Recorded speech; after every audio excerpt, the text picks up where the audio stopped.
I am so glad you convinced me that the family car should be the Defender 110. It is so beautiful inside, it's so comfortable, and it just feels indestructible. Yes, it really is. I've been waiting a long time for the new model to come out. The Defender 110, I'm telling you, it's my favorite car of all times. It's my third one. You know, I have stories of going off road. The guy managed the group. He was like, "What are you doing in this beautiful car?" I'm like, "I'm going off road." He's like, "Are you sure? Because you can use one of ours." And then they look like Mad Max cars. I'm like, no, we're going to do this. And he was shocked. Wow.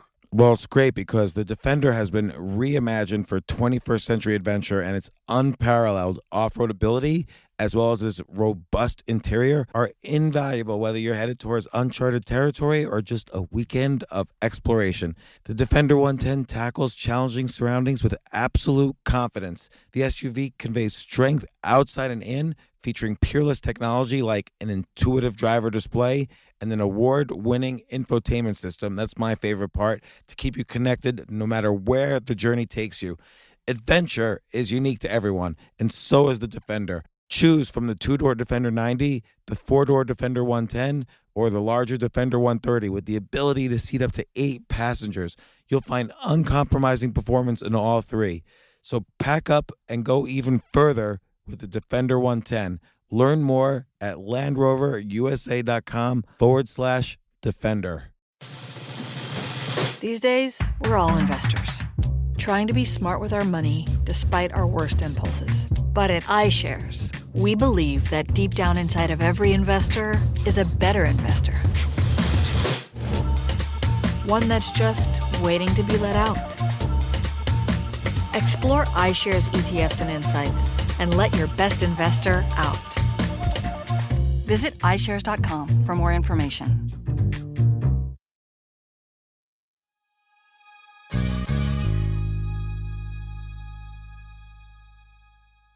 Four Billionaires and a Parking Attendant. What a great book by Chris Ullman, where he discusses all his experiences being the right-hand man to several billionaires and other powerful figures and all the lessons he's learned from them. Incredible stories, incredible lessons. Definitely, I can't highly recommend it enough. Pre-order this book on Amazon, Four Billionaires and a Parking Attendant. The book's about to come out. And by the way, Chris is also the former world whistling champion, and he whistles at the end of this episode. This isn't your average business podcast, and he's not your average host. This is the James Altucher Show.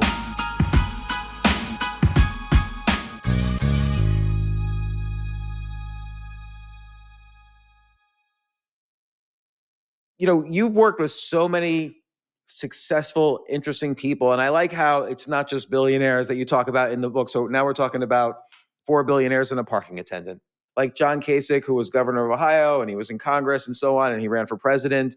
And, you know, obviously David Rubenstein, who I met you through David Rubenstein. David Rubenstein's been on the podcast 3 or 4 times. Thanks to you. You always help me set those up. And, you know, you've worked with many other people. And, you know, we'll talk about David Rubenstein. He's the one I know best on your list and subject. But I was fascinated by John Kasich because politics is an interesting skill. You have to be very, very charismatic and likable. And people are going to snicker at this, but you have to have ideas and convince people that your ideas are worthwhile. And I see this in your book when you describe your interaction with John Kasich. What skills do you think John Kasich brought to the table that made him a successful politician? And of course, you could say he lost running for president, but everybody except, 46 people have lost running for president. So, well, Kasich is a really amazing person, and he's a big, bold, brash leader. When he was in Congress, he did things differently, which is really key, I think, to getting things done. If you're able to get people to follow you and believe in what you're saying. So Kasich did 2 things, and I reference these in the book. One is about building bridges. Now, Kasich would work with the Democrats. Like there's a guy named Ron Dellums, who was a very liberal African-American congressman from California, and very different from Kasich, but they teamed up to fight wasteful Defense Department spending. And they succeeded. And they became friends and they went to each other's weddings. And you don't see that anymore. And that's terrible. Kasich worked with the so-called Blue Dog Democrats, and they actually got things done, which is really not happening right now. And so that spirit of reaching across the aisle to work with someone is central to getting things done. We're in a culture now where it's, I'm right, you're wrong. Now, I don't know where this planet is where I'm 100% right and you're 100% wrong, because that's not how you get things done. So that is to the extent that your listeners are wondering, like, what is the problem with Washington? That's it, is this I'm right, you're wrong mentality. And Kasich was not like that. And it paid off because from 1998, for 4 years, they balanced the federal budget. It has not been balanced since 2001. So think about that. For a generation, the budget has not been balanced. In fact, this next budget is going to be $2 trillion in deficit. That is an astounding amount of money. You mentioned in the book you've worked with the IRS, so I'm asking this question because I'm assuming I am guessing you might know the answer. How much does the U.S. government make in revenues? When you say there's a $2 trillion deficit, just roughly, how much does it spend and how much does it make? Yeah, so the federal budget is around $6.5 trillion, but they're only collecting $4.5 trillion in taxes. So then you have a gap, and that gap is called the deficit. And then when you accumulate those, they turn into the debt. So the debt is this big pot that gets added to every year in the form of an annual deficit. And so it's a gigantic amount of money, and it's unsustainable. But people don't, they're more worried about, trivial things than they are about these deep substantive things. I mean, right now we are paying almost as much in interest on the debt as we are for the Defense Department every year.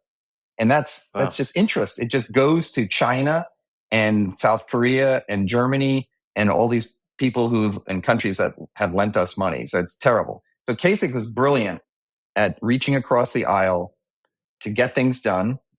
And the other thing that he did that was really amazing, and this is a very powerful lesson, it's what I call act like you're relevant even when you're not.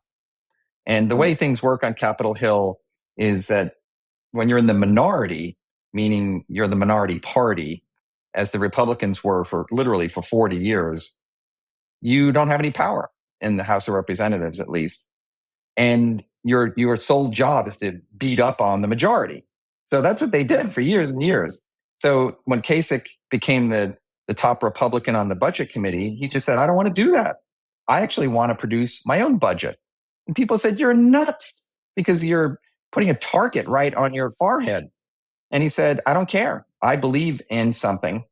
So he produced a budget, and it didn't go anywhere because they were in the minority. But 2 years later, they won for the first time in 40 years, and Republicans took control of the House of Representatives. Kasich goes over to the shelf because he's now the chairman, pulls off the budget, slaps it on the table, and says, that's what we believe in. I have a staff that knows how to produce a budget. I know how to talk about a budget. The media respect me for it. My constituents love me. And so he acted like he was relevant even when he wasn't. And, for your listeners Very who interesting. when especially if you're kind of earlier in your career, it's easy to sit back and wait to be told what to do. But if you throw yourself into the ring, act like you're relevant even when you're not. And when the boss says, I need a memo or a press release or talking points or a speech, you just raise your hand. Even if you're the junior person, you act relevant. Now, it's scary, and you now have to deliver, and there's pressure, but you now have power. So it's a mindset. And Kasich had that mindset. He wanted to be a player, and he was not just going to sit there and throw darts at someone else's plan. He was going to say, this is what I stand for and what our party stands for. And that is a gigantically huge lesson. And all the lessons in this book have affected me personally, immensely so. So first off, just to add to one thing you said, in order for Kasich to be relevant in that way, he had to also do a lot of work. He had to know what is a budget, what is the budget of the United States, and how, as opposed to just arguing about someone else's budget and picking points to argue, which is a lot easier. He had to make a complete U.S. budget. So he had to know all the components. He had to know how to do That's this right.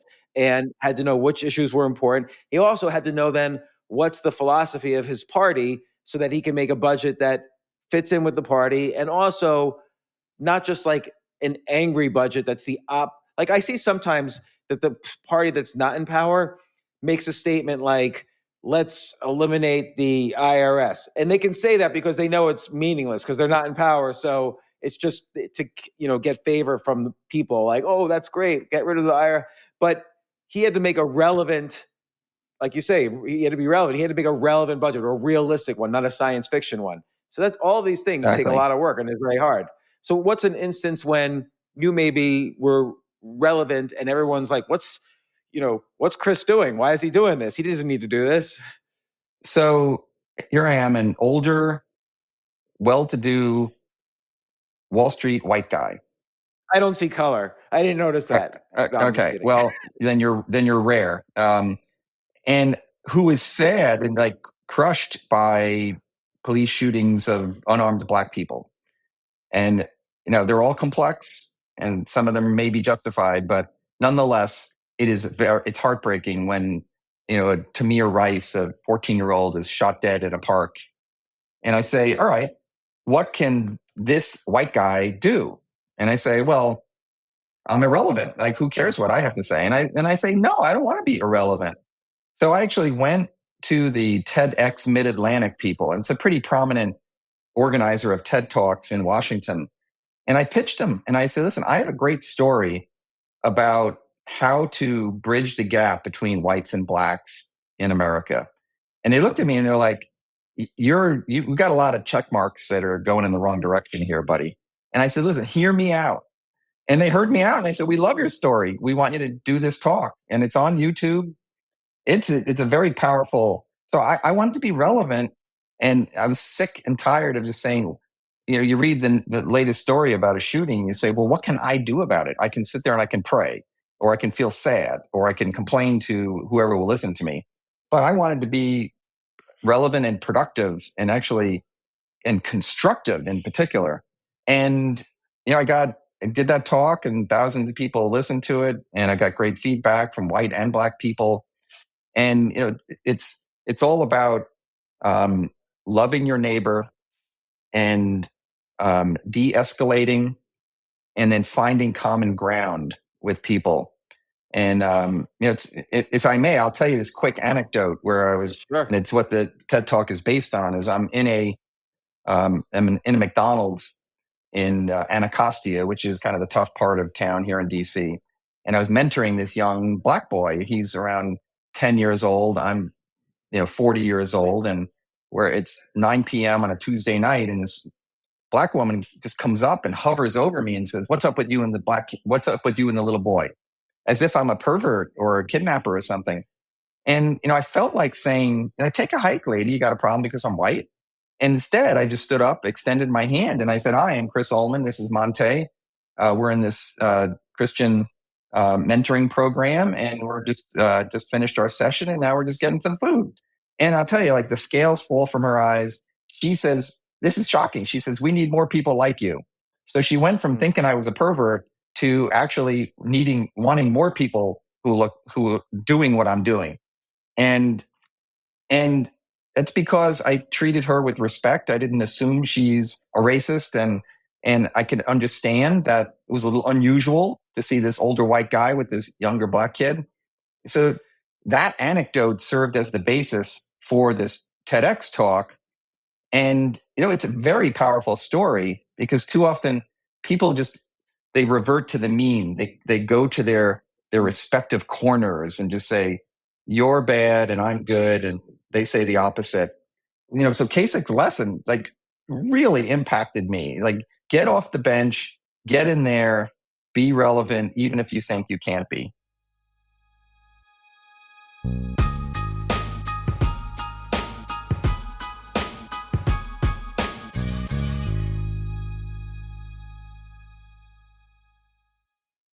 Oh my gosh, I love these clothes. Mizzen and Main. That's Mizzen and Main. It really is the most comfortable work clothes.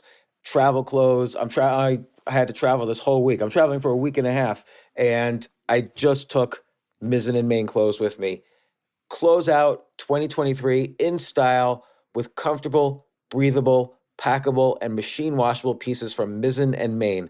As you wrap up your year-end goals, enjoy a Mizzen and Main dress shirt that you can wear confidently. I like that they've very, very just nice, solid colors. I don't really like to get all fancy in patterns and everything, although they do have some pattern shirts, but very comfortable clothes, stretchable pants. It's just super comfortable, but they look professional and you can wear them casually or professionally. I like some of their flannel shirts or untuck shirts. I love untuck. I never tuck in. So again, whether you're shopping for a special someone or giving yourself the gift you really want, I just buy myself gifts. Mizzen and Main is the perfect gift for any guy who works, travels, and or cares about looking and feeling great. As you could tell by my many photos across the internet, I care about looking fantastic. I'm practically a model. And let's be honest, every guy loves to look great. So again, shop now at mizzenandmain.com and save 20% when you spend $130 or more using promo code James. That's promo code James at Mizzen and Main, Mizzen and Main.com.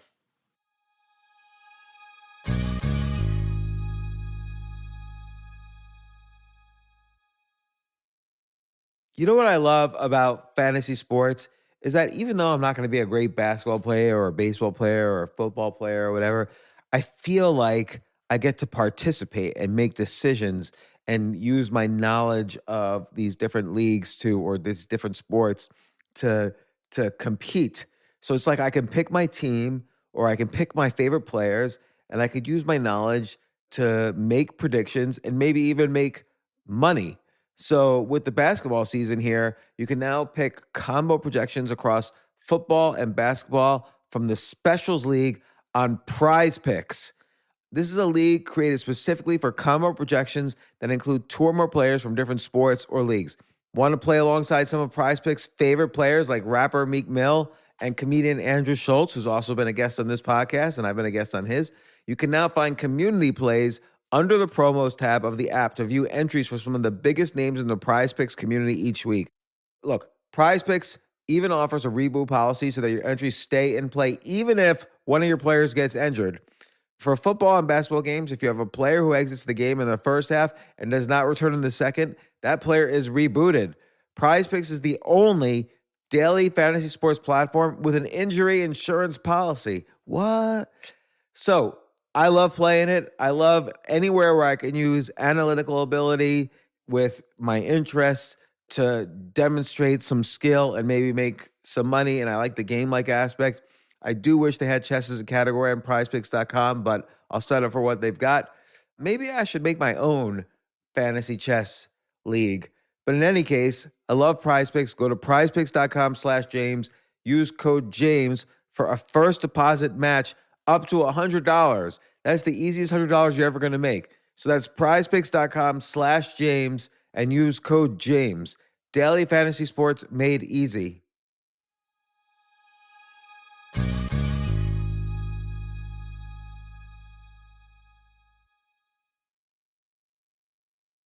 The other skill set, it seems, among really good politicians is kind of this X factor on charisma. And I feel charisma is a learned skill. People could not have it and then early in life and then later on they learn to have it and vice versa. What would you say Kasich's kind of charisma derived from? And again, I've never met him. I don't know if he's charismatic or not, but from the way you describe him, it sounds he's very charismatic. He is. I have and always will these memories of hearing him on the House floor. And there I am, a staffer listening to him talk about a budget, which is usually a geeky thing, but in these very human terms. I mean, there's no doubt he's a politician. He's got a big ego, but he was able to harness it for the public good. And where does that come from? I think a lot of it is just genetic. and how someone grew up. And, his parents were like tragically killed in a car accident. And I'm sure that affected him and probably spurred him on to want to do good in the world and not wallow in his own grief. So, everyone's complex, but so he had a lot of charisma.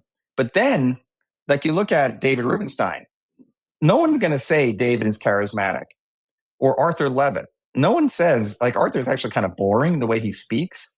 But David and Arthur, who are both featured in the book, are amazing at getting stuff done because people look at their brains and say, these people are smart, they are focused, they are reasonable. There's this great anecdote in there about, again, building bridges where Arthur Levitt, who's a Democrat, had to work with Phil Graham, who is this, good old boy Texan Republican. And Arthur's first time meeting him realized that Phil Graham loved Labrador retrievers and saw a picture on his desk. And he said, "Hey, is that your dog?" And he said, "Yeah, it's my dog." And he said, "I have labs too." And they bonded over their dogs. So it's like, you have a dog, I have a dog. Hey, let's be friends. So that capacity to find common ground and then figure out where can you get 80% of what you want, and I can get 80% of what I want. And let's do it. Let's do the deal. So Rubenstein's like that. Arthur was like that. Kasich was like that. So that capacity to get most of what you want is important, and it's greatly lacking today. And, it's a zero-sum game for a lot of politicians. Yeah, like you feel that a lot of it is transactional. Like they say something because they're getting something out of it, or they're doing something because they're getting something directly out of it, as opposed to just being at least appearing like just being a good person. Yes. I remember when I worked on Capitol Hill, some politicians routinely spent time with members of the other party. And that hardly happens anymore, because when you break bread with someone who you don't necessarily agree with, you will come to see them as a human and not just as the face of the opposition. And that's what we need, is to get back towards that. I mean, has AOC ever hung out socially with a Republican? I don't know. And, it would be great if they did. They should go on a bike ride. Yeah. They should go and have scones at a patisserie someday, and just go hang out. I want to ask you about David. Like, so you've been working with David since about 2000 or 2001? Like 2001. Yeah. And one story you tell about David is very interesting. Is he's very good at taking constructive criticism, which I think is an important skill. Like you spoke about a talk he gave, and he asked you, and he said to you afterwards. He didn't ask you. He said to you afterwards, "Well, that went well," and you said that was horrible. Which I admire your guts to say exactly that. I'm assuming those were your words, or that was awful, something like that. Yeah. And then he asked why. He listened, and then over the years he improved using the suggestions you gave him that one evening. And it seems like that's a very important ability among these. So, in David's a billionaire. You say in the book he's worth $3.3 billion. He runs the Carlyle Group. He's been on this podcast several times.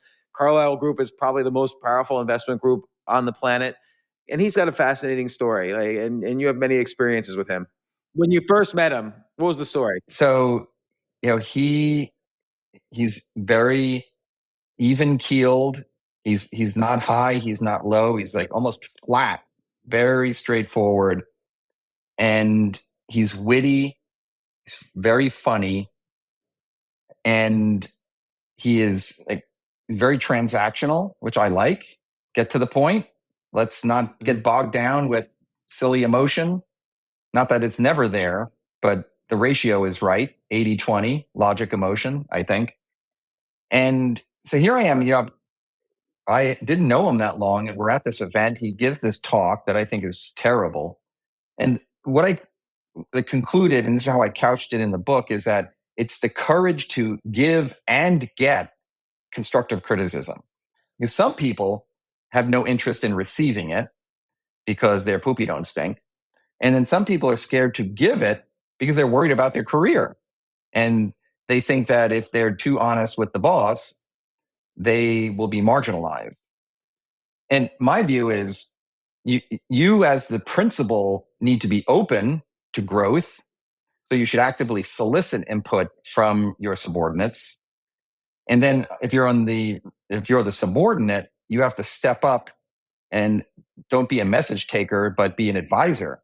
Because if David said, as he did, well, that was good. What did you think? If I had just said, oh, David, you're great. Oh my gosh, that was amazing. Just pat him on the back. What I was a message taker. I served no purpose whatsoever other than helping, assuage his ego. But instead I said, no, that was terrible presentation for these 5 reasons. And he didn't fire me. And the next year he did the same exact event, 2,500 people, Radio City Music Hall in New York, and he knocked the cover off the ball. Now, is it because of me? No, he had given 100 speeches in that intervening year, but he took to heart, and this is what makes him a special leader, is that he listens. He's not the kind to say, oh my, Chris, that was a great point. He will listen and he will absorb and he will act on some of it. He'll reject some of it, but that he has the courage to receive it. And thankfully I had the courage to give it. And then that empowered me. I mean, I talked to him 2 days ago and I said, I think here are some things for you to think about. He didn't ask me my opinion. I just told him my opinion. At this point, I like to think he keeps me around because I'm one of the few people who tells him exactly what I think and what he needs to hear, not what he wants to hear. And I would encourage your listeners, those are the kind of bosses you should seek out. The ones who are secure enough to want to grow and give you the opportunity to help them along the way. And, I think very important in your giving of constructive criticism is the word constructive. You have to actually give well thought out and easy to follow suggestions to improve. If you're going to say something's awful, you better have a reason why and a solution to improving it. I think that's very important, as you did. Yeah, exactly. There's another lesson in there regarding helping Arthur Levitt be his best, because he would come to the office every day with 5 new ideas. And the staff are there to say, oh, that's crazy. Don't do that. This one has hope. Let's put that on the back burner. And this other one here, this is really good. This is actionable. Let's get going. And so it requires you, again, this is the difference between a message taker and an advisor. Is I actually came up with a construct, this 5-step way of how do you critique someone's ideas? Are they actionable? Are they principled? Are they legal? How expensive are they? So if you actually come up with criteria, then it helps you be a better advisor. Again, I think, James, what you just said is just so important, that if someone says, hey, what did you think? And you either are too scared to say anything, or if you do, you can't back it up, well, then that person is not benefiting. And the whole goal is to help the principal, the boss, grow and be their most effective. Yeah. So I actually bookmarked the Arthur Levitt criteria, strategy, does it further a strategic goal? Creativity, is it fresh and interesting? And so on. What do you mean by principled? Well, these days, people do and say things that I think are unmoored from actually having either a management philosophy or principles, or even ethically so or morally so. You always, maybe I'm just old school, but I think as leaders, whether you're in the government world or the corporate world, what you are saying and espousing should be principled, ethical. They should be balanced. It gets back to that TED talk I did on race relations. I mean, if your operating premise is that I love other humans because they are other humans. Now, I'm going to act a certain way. And if you're a leader and you approach your decision making and your agenda with an eye towards appropriateness and ethics and the like, you will then act a certain way. And that's what, as citizens or employees, we should be driving towards in terms of how we sanction or praise our leaders. And we've just gotten away from that. Like, people lie all the time now as politicians, and we're just kind of immune to it.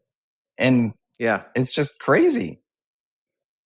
And so with David, another story is basically you tell this interesting story where you're trying to raise money for a nonprofit organization, and you describe your approach to David, and he gives you criticism. He says that's totally wrong. He says wrong, wrong, wrong.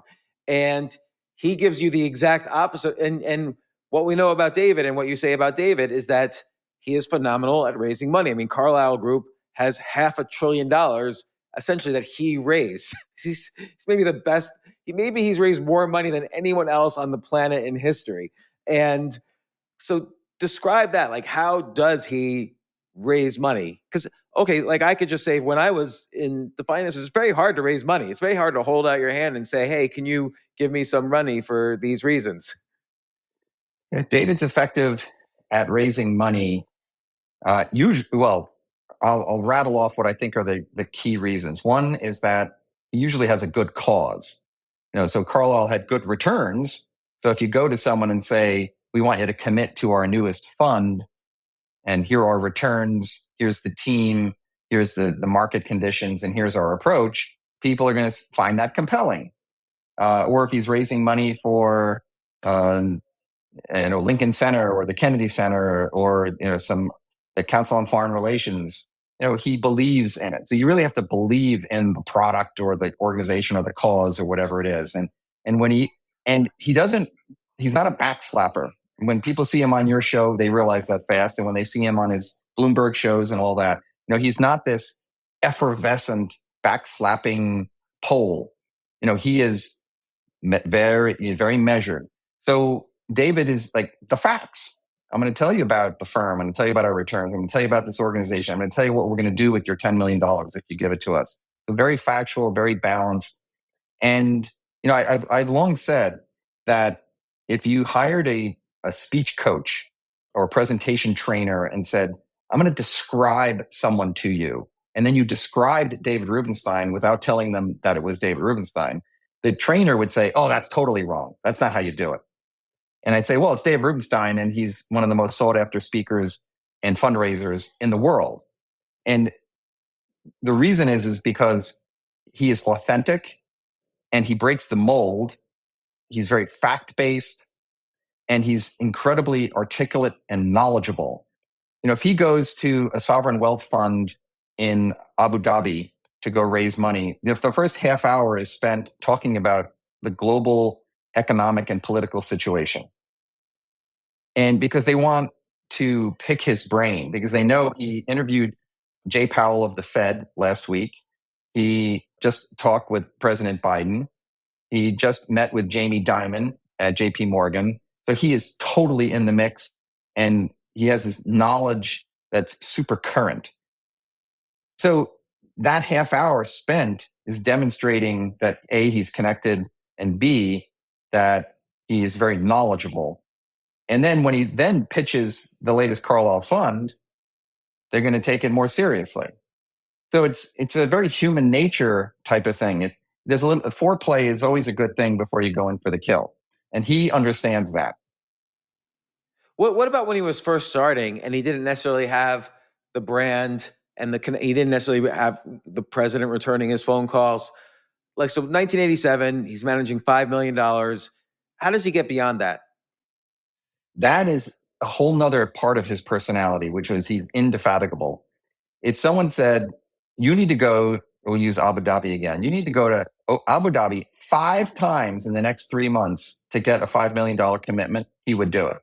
He will fly around the world and then he was flying commercial, not private.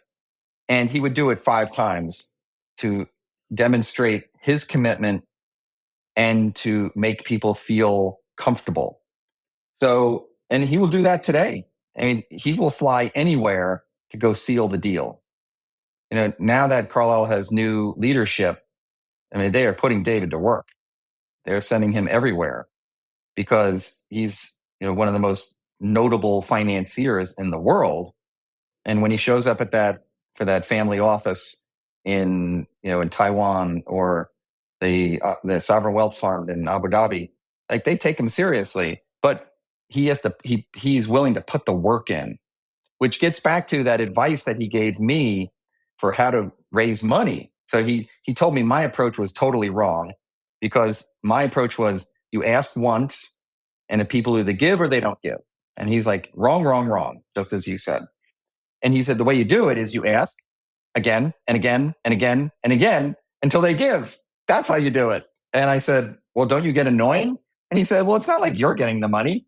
A good cause is getting the money. So don't worry about that. And so that's what I did. I was as annoying as could be in terms of being persistent. And I think I tripled the amount of money I raised. So it's that indefatigable nature and the persistence. Like David he either goes under, over, around, or through the obstacle. So that level of intensity and purpose animates everything he does.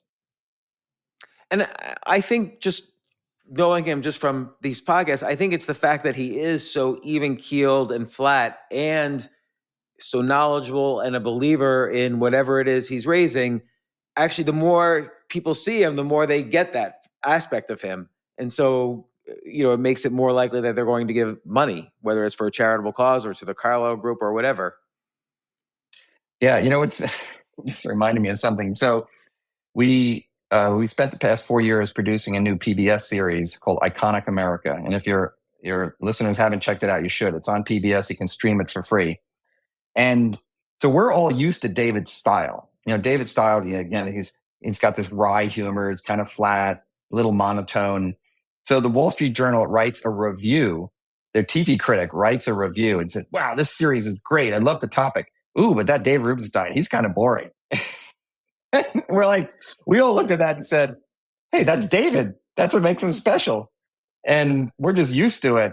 And so are his fans. So if you listen to him on Bloomberg or he's on Squawk Box all the time or PBS, you're used to that. And it actually redounds to his benefit because he's not a glad-hander backslapper. You actually think he's serious and knows what he's talking about. But this Wall Street Journal TV critic was used to the more effervescent personality. And so we didn't take offense at that. I was like, hey, that's David. That's what makes him special. You've seen, working with him for over 20 years and with many of these people, you've seen them not only get older and hopefully wiser, but also accumulate large amounts of money. Now, David Rubenstein, I'm sure, was very wealthy when you met him, but he's become a multi-billionaire since you've met him. And, how does that change one's life, do you think? Like, what have you seen change, both in terms of let's say the physical manifestation of it as well as just personality? Well, the 3 founders of Carlyle, so there are 3 of the 4 billionaires, and there's another guy named Orlando Bravo, and he runs a private equity firm, and he's a client, and he's a billionaire. And they all take this as a responsibility, that it's not just a license to go crazy and buy 300-foot yachts and things like that, which is one of the reasons why I like these people as humans and enjoy working with them, because they view their circumstance as a blessing and that they must give back. So I think when they were on the Forbes 400, which is the list of 400 wealthiest people in the United States for the first time, I think it then whacks them over the head. And they say, wow, I actually am really rich. What am I going to do with this money? So there's duty. And I saw that emerge and evolve over time.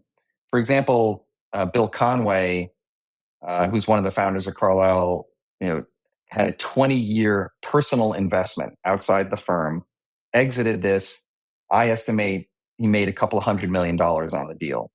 And I said, Bill, congratulations. And he said, thanks. Now I have to figure out how to get the money away. So, for a normal human, of normal meaning of a modest financial means, like this notion of being wealthy as a burden is incomprehensible. Like you don't understand it at all. Like how could that be a burden? And it actually is, because once your basic needs are met, food, clothing, shelter, and all that kind of stuff, they have billions of dollars. And you have to figure out, what do I do with this money? Because I don't want to leave it to my kids and ruin their lives. And I don't want some foundation to give it away. And who knows if they'll represent my objectives. So it took them a while to earn it. And then they have to be very thoughtful in how they give it away. So I've seen each of these billionaire people I know work very hard at giving it away in a thoughtful manner that will actually do good, and not just writing a check so I can get the money, out of my account. So it's been fascinating. And, it's just fascinating talking with people who have that much money. And, they're really like everyone else. The working title of this book for 5 years was Rich People Have Feelings Too, which everyone thinks is hilarious, but a bit divisive, because most people don't care if rich people have feelings.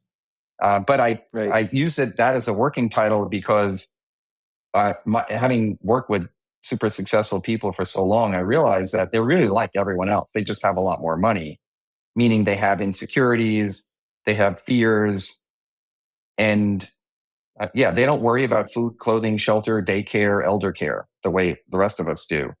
But they're still human. And then they feel, many of them, burdened with this money, meaning that the duty of giving it away is overwhelming. I mean, if you had $1 billion and you gave it away in $20 million chunks, that's 50 $20 million gifts. And I think that's 50. Yeah, if my math is right. Yeah. And then you can't just write a $20 million check to the local charity because they can't spend it well. So you have to do all this due diligence. So like 5 organizations times 50 gifts, that's 250 organizations you would have to do diligence on to figure out who can you give the money to. It is a blessing and a curse at the same time. It's really fascinating.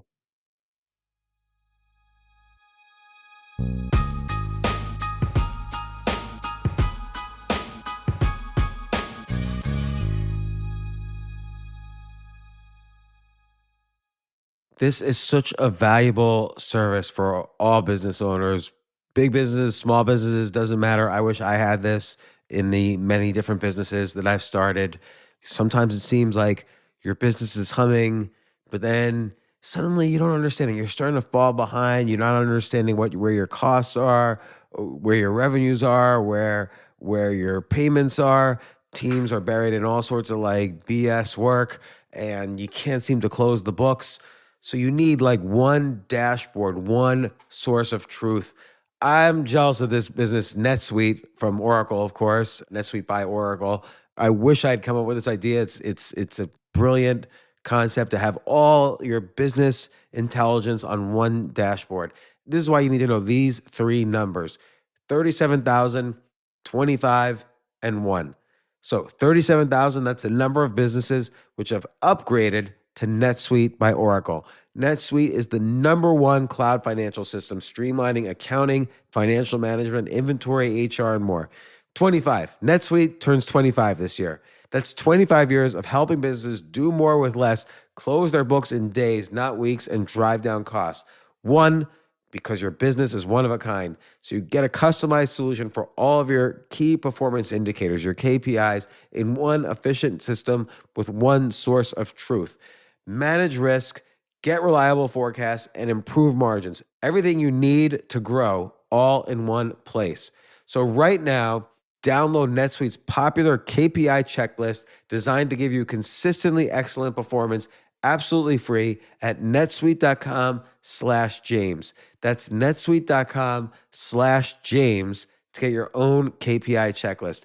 netsuite.com/James.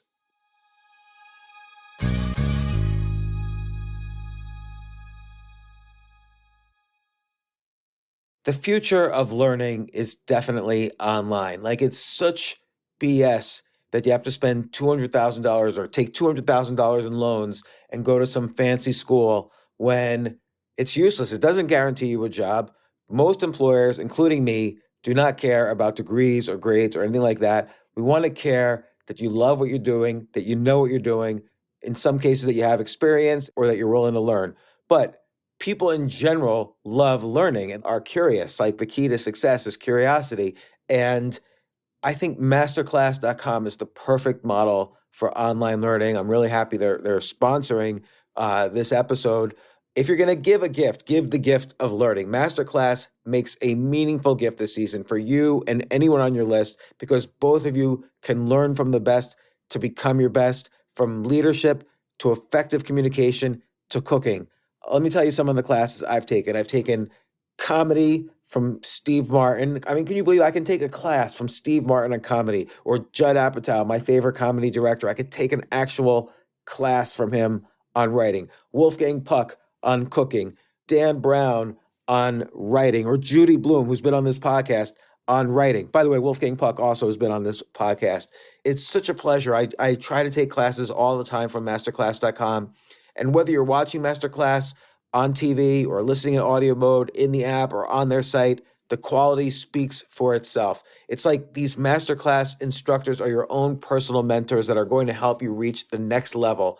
How much would it cost to take one-on-one classes on comedy from Steve Martin or on chess from Gary Kasparov? You just wouldn't be able to do it. But it would cost hundreds of thousands of dollars. With a Masterclass annual membership, it's $10 a month. Memberships start at $120 a year for unlimited access to one-on-one classes with all 180 plus Masterclass instructors. So it's not just $120 for one instructor. You get all 180 plus Masterclass instructors. Boost your confidence and find practical takeaways you can apply to your life and at work. And if you own a business or are a team leader, use Masterclass to empower and create future-ready employees and leaders. That's the real education in today's world. So this holiday season, you can give one annual membership and get one free at masterclass.com/JAS. JAS, of course, stands for the James Altucher Show. So right now you can get two memberships for the price of one at masterclass.com/JAS. Masterclass.com/JAS. Offer terms apply.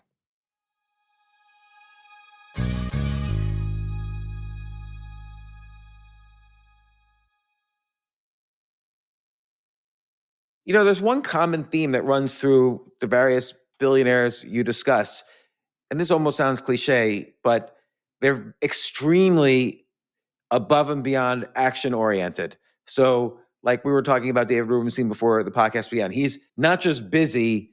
It seems like he's doing so many things that you couldn't conceivably have enough time to do that and have time left over for family and fun and so on.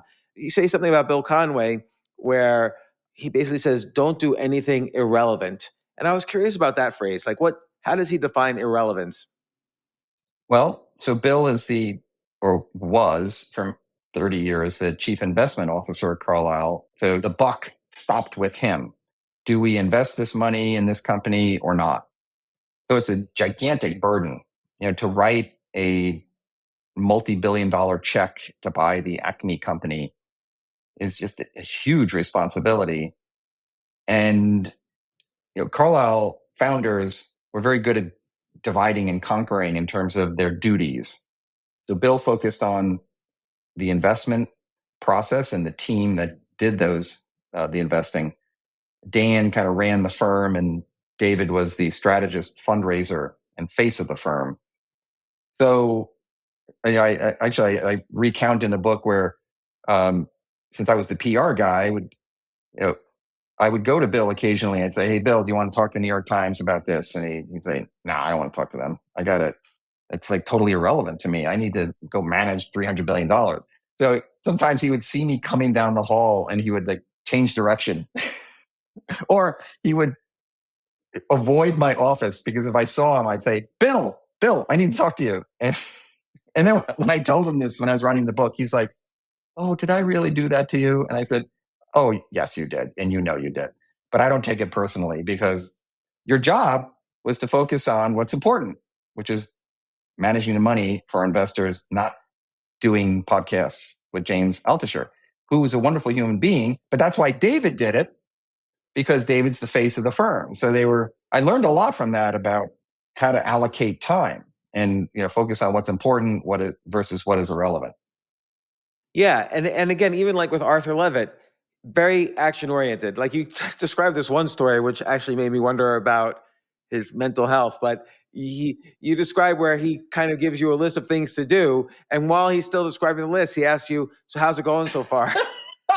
Like he expected you to already be working on the list. He did, and it was this there was this quizzical moment where he said, "So how's it going?" And I said, "How's what going?" And he said, "Well, the first item on the list." And I said, "How can I be working on the list if I'm here talking to you?" And he's like, "You better get going."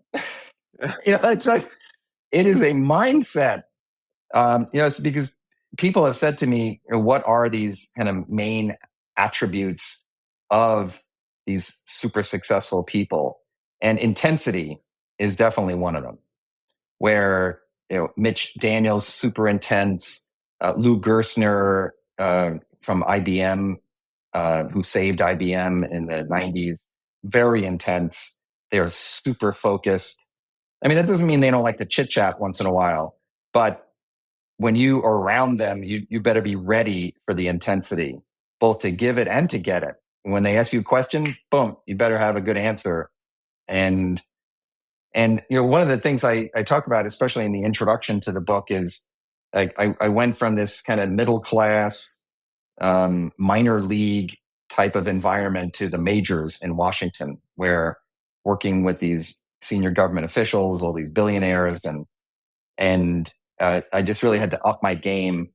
And so I just wanted to be the sponge, just learning and absorbing from these people. And and that's why there are 15 people in there, because I sat down and I said, all right, I have worked with some immensely successful people. What have I learned from each of them? I literally went through all the people I've worked for that are these super bigwigs. And that's how I came up with 50 lessons, because they're not just work hard. Of course you should work hard. And there are a couple in there about like that. But most of them are these like super specific things, like with Kasich, act like you're relevant even when you're not. And there's this really great one from Bill Conway that's called, "It's not how much you pay, it's if you do the deal." And I was going to ask about this one too. Oh my gosh, I have had a bunch of people, and these are people in their 50s who are like on the tail end of their careers, say, that lesson made more of an impact on me than any other lesson in the book. So this book is not just for 25-year-olds. You're a 50-year-old. And so what that lesson means, it's not how much you pay, it's if you do the deal, is very much focused on focusing on the right priorities.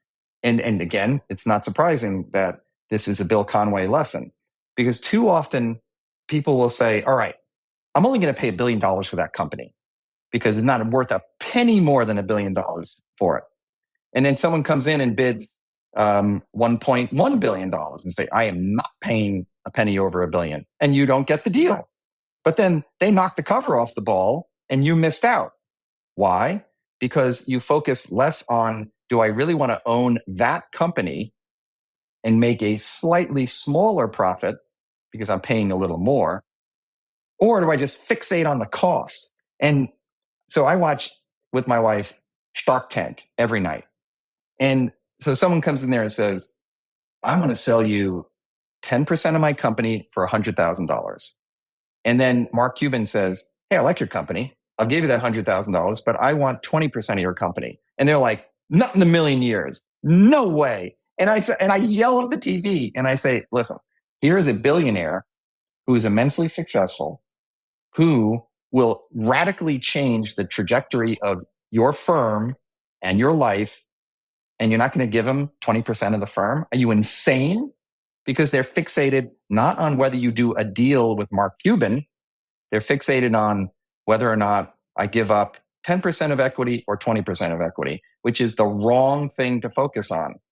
Like I had this young girl who I mentor who said to me, I have a job offer from Blackstone and they want to pay me $70,000. And I am not taking that job because I am worth $75,000. And I said, you are insane. It is the best investment firm on the planet. It will change the trajectory of your career and your life. You'll meet more amazing, interesting people than you could ever imagine. Who cares about the $5,000? She's like, wow, I never thought about it that way. I said, well, that's how you have to think about it. And she took the job. And that lesson is just immensely powerful. It is really powerful, and there's kind of a nuance to that, particularly with the Shark Tank example. If Mark Cuban owns 20% of your company, as opposed to, let's take an extreme, as opposed to 1% of your company, you actually got more value in that deal than you think, because now he's going to care more about your company, and Mark Cuban caring more is what's going to make you money, as opposed to you owning 99% instead of 80%. Mm-hmm. That's exactly it.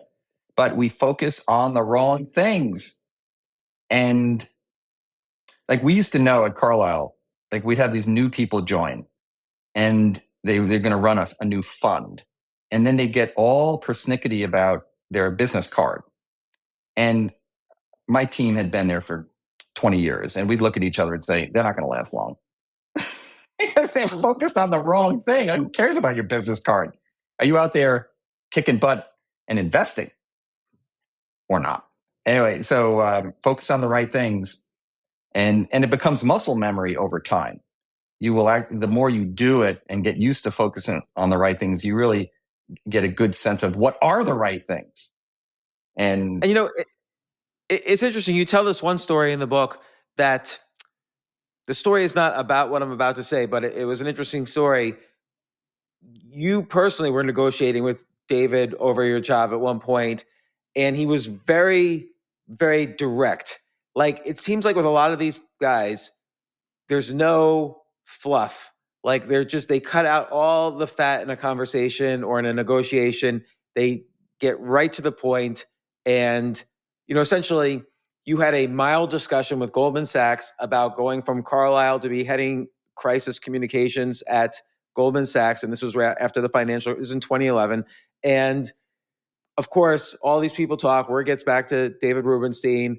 He calls you 8:45 a.m. the next day and says, I hear you're talking to Goldman Sachs. Well, we want you to stay. What will it take? And you're kind of like a little tongue-tied. So he says, well, we'll take this, this, this, and this. And you say, yeah, that would be about to it. He says, okay, I'll call you back in 15 minutes. He calls you back and it's done.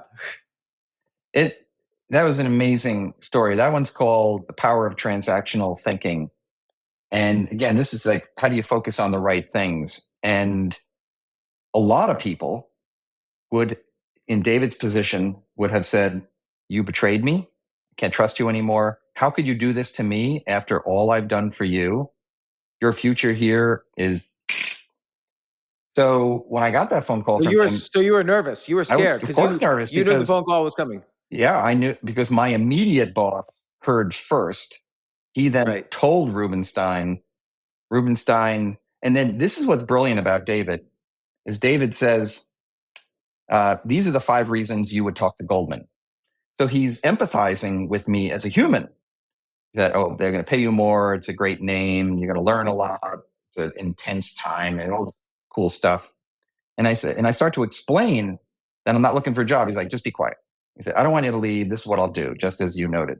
Now, what's interesting about this, when I was writing the book, people would read these lessons and say, this doesn't happen. This is just so obvious. Any leader would never do what you're concerned about. And I'd say, you don't know what you're talking about. Because there was another time at Carlyle where there was a very senior person who reacted very badly when another senior person left. And then, in the back on the way out the door, which is stupid. If someone's leaving, you think you've got to, like, you need to de-emotionalize the situation. It's not about you. Like someone will say, why are you doing this to me? I'm like, I'm not doing anything to you. I have my family. I have my career to manage, and I'm managing it. And so I had seen, it's actually, I'm going to give you this amazing contemporary example. So there was an article about David Solomon just the other day, who's the CEO of Goldman Sachs. Under attack. Things are a little better right now, but under attack, and a lot of people want him out. And in this article, it said that if a journalist has written an article about David Solomon, doesn't like the article, he won't talk to that reporter anymore. Now this guy's 50, 55 years old, acting like a 15-year-old because, and there's a lesson in the book, I should send this to Solomon. There's a lesson where Arthur Levitt, when he was SEC chairman, was under attack by some member of Congress for abusing his travel budget. And it was total BS. But Business Week writes an article about it. And we tried to make it a little better, but it was still a terrible article because it's questioning his ethics. And most people would have said, "You're dead to me. I'm never talking to you again." And even my PR people won't talk to you. Arthur turned on the charm offensive. He took her to breakfast. He took her to lunch, gave her scoops. 4 years later, Business Week does a cover story on Arthur. She is one of the authors. And it called him the investor's advocate with his Moses-like photo. I mean, it was amazing. 2 years after that, she co-authors his memoir. Think about that. So, oh my gosh. If he took the Solomon approach, none of that would have happened, and he would have had an enemy.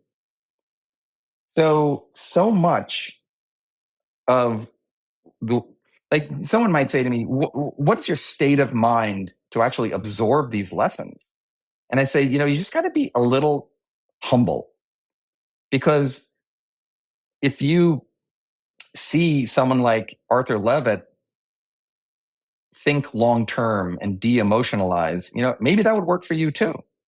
Or if you see Rubenstein, his ability to pivot from an unfavorable situation to a good situation, maybe I should too.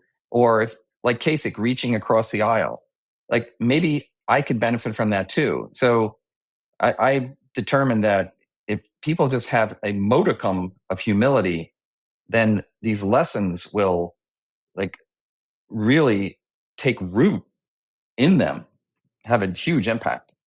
Can you give us a story about David Rubenstein pivoting from an unfavorable situation to a favorable one? Because I think that is a big skill. Yeah. So this is a wild one. So David was shopping for a bar mitzvah gift for his son. So he's at a Jewish bookstore, and the rabbi, who's a scribe, says, "I have a Torah scroll that is of Holocaust provenance," meaning they actually discovered it in a concentration camp, but it needs repair. And David said, "I will buy it and I will repair it." And so this guy then repairs it. David, in this very elaborate ceremony, gives it to Central Synagogue, which is a very prominent synagogue in New York City. And then 6 months later, we find out it's a fraud.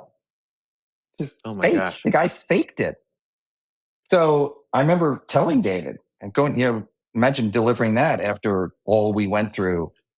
And we had Holocaust survivors at the ceremony where we handed this over. I mean, it was a beautiful situation that was then marred by this fraud. So David is basically for like 15 seconds says, "Holy crap, that's insane."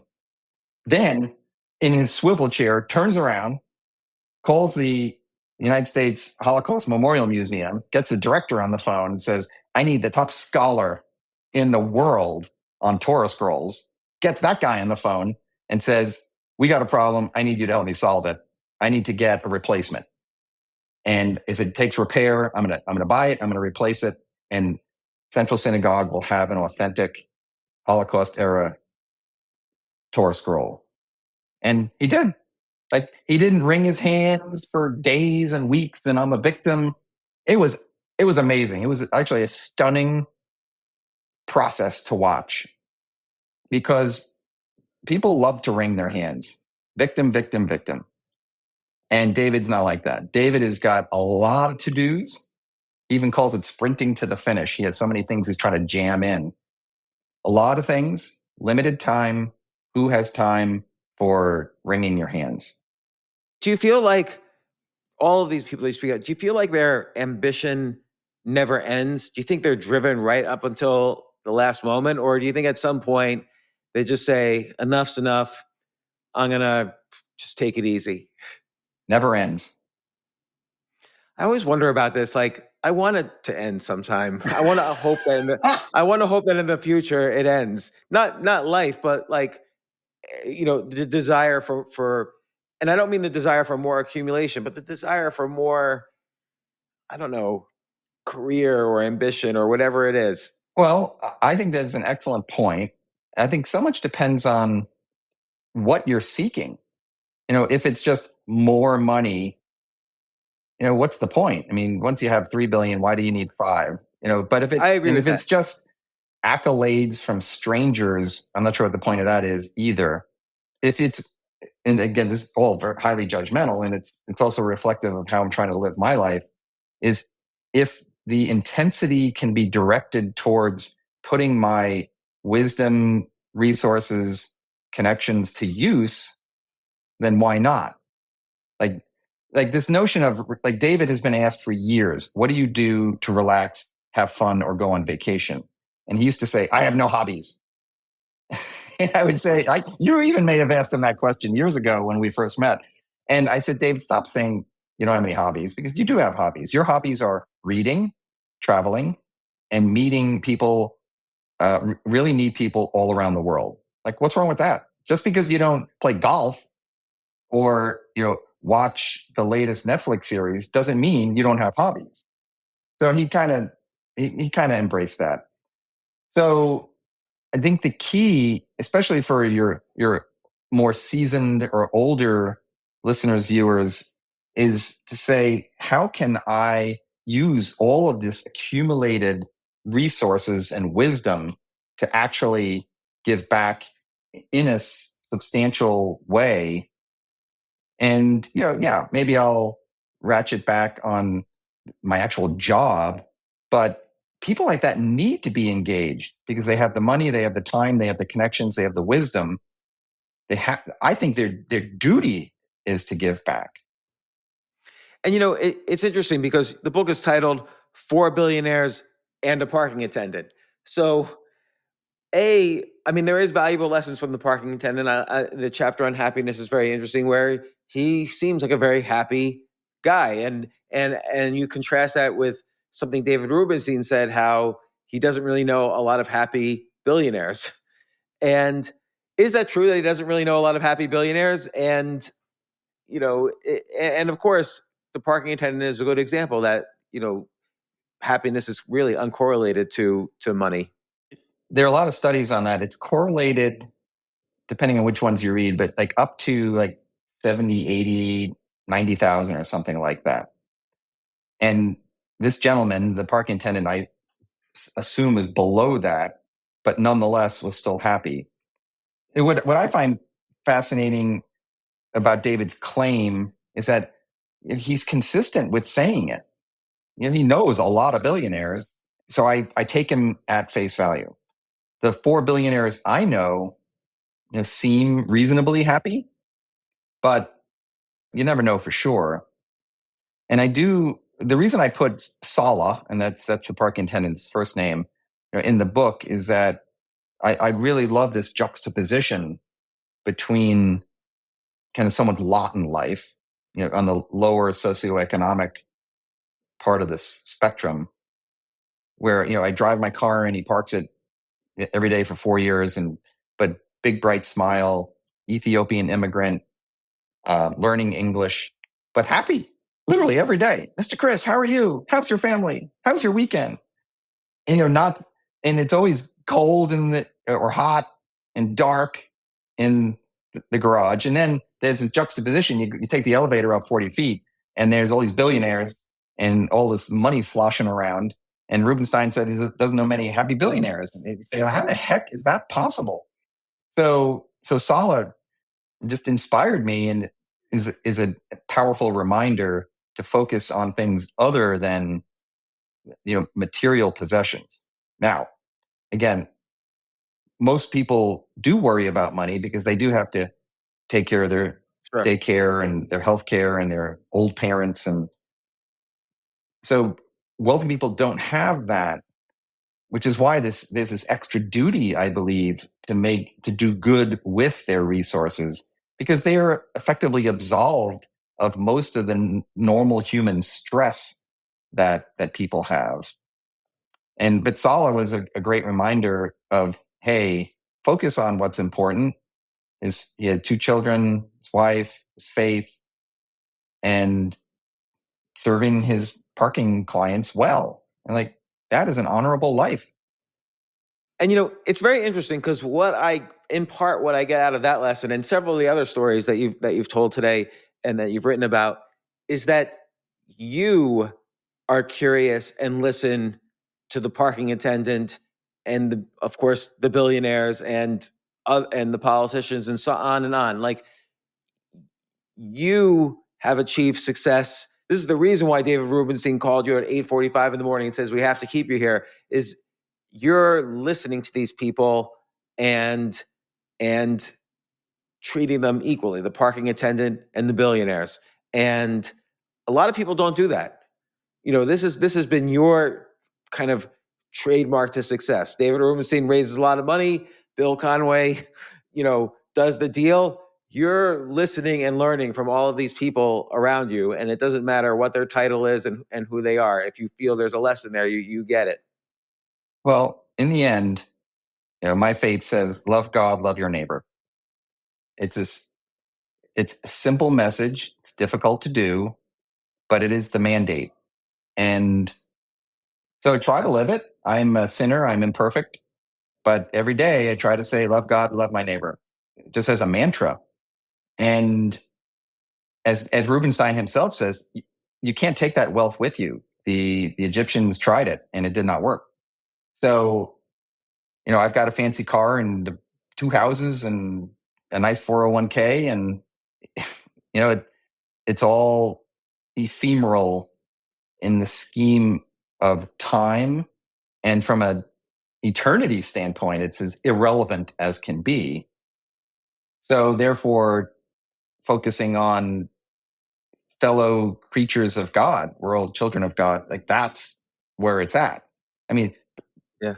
So that doesn't mean I live like a pauper, but my wife and I do give a lot of money away. And during COVID, we made a point of finding individual humans who are suffering and just writing pretty nice sized checks. Say, here you go. No strings attached. We're happy to help. That's really great. And I guess a final question is, you've been the right-hand person for so many of these larger than life characters, whether it's John Kasich, Arthur Levitt, David Rubenstein, Bill Conway, all the names you mentioned and many more. And they're all of these we're primates. So we always have this status hierarchy from alpha down to omega. And they're like these super alphas, running for president, head of the SEC, head of the largest private equity firm that ever existed. Do you ever, and you're next to them, do you ever feel the ambition to, hey, I'm going to go and do this? Did you ever feel that urge to be at the top of that hierarchy? I guess yes and no. Yes, in that I tried to figure out what am I really good at, whistling. So I tried to be at the top of that hierarchy and succeeded for 10 years. In PR world, whether it's working on Capitol Hill or the White House, so I was definitely at the top of my profession from a PR standpoint. So very grateful to have had those opportunities. Yes, in that sense, but they were very fixated or focused on what am I actually good at? And I'm good at whistling and I'm good at PR. So might as well try to be my best in those 2 areas. Do I want to run for president? Not in a million years. Do I want to be SEC chairman? No.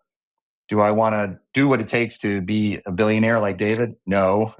Because there are definitely trade-offs. I mean, he traveled all the time, didn't see his family a lot when his kids were little. There was a moment when I was thinking about leaving the White House and I couldn't and go to Carlyle or stay in the White House. And then I talked to someone who had my job at one point, and he said, listen, you should stay if you want to be the White House spokesman at some point, or at least position yourself for that job. And I said, I don't want that job. And he said, then you should leave because Carlyle will be a great job. And I stayed for 18 years. So, because I do like to watch Homeland, on what I do too. Yeah. And no, I don't watch a lot of TV, but there are a couple of these, cool government intrigue types that I do watch. And David doesn't watch any of that stuff. And I do like to go ride my bicycle because it actually helps me write my books better. And I do love to spend time with my kids because they just delight me. And my wife and I love going on dates. So, I could argue I have the perfect life. I mean, perfect in that I have these people I love around me. I have disposable income. I live in America. I live in Washington. So I count my blessings every day. So now I know everybody probably asked you this, and I was debating whether to ask you this, but can I hear you whistle? I would be honored.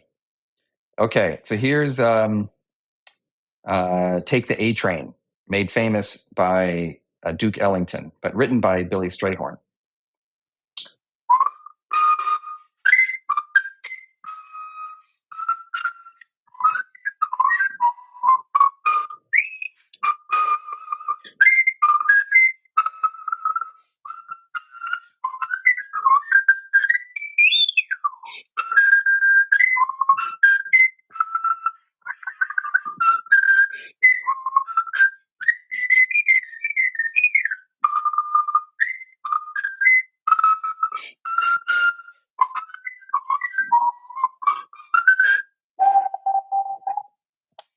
There you go. Hope it was worth the wait. That was amazing. You really feel like the emotions of the song. Like, it's beautiful. Well, that warms my heart because that's what it's about. It's great writing and storytelling, and being a musician is really about telling a story and notes. So if it can move your heart, then that's what makes it special. That was great. That was beautiful. Thank you for doing that. I felt bad asking. Sometimes people don't like to do their magic trick on the show. In my first book on Find Your Whistle, there are these very funny stories of like being the pet monkey or the trained monkey, where people snap their fingers and say, "Hey, come over here and whistle." I'm happy to do it. It is really a lot of fun. Well, Chris Ullman, author of Find Your Whistle and your new book, 4 Billionaires and a Parking Attendant, Success Strategies of the Wealthy, Powerful, and Just Plain Wise. Great books. I really enjoy them. So much to learn from you and from the people you've learned from. And also, I appreciate all the help you've done. I mean, I've had such a great time interviewing David that it's always a pleasure having him on the show as well. And I know you've been instrumental in organizing that as well. And I just really appreciate everything you do. And thank you so much for coming on the show. Well, it's my pleasure and honor, James. Thank you for having me, and excited to hear more of the interviews you do. You always have some cool people on. Thank you.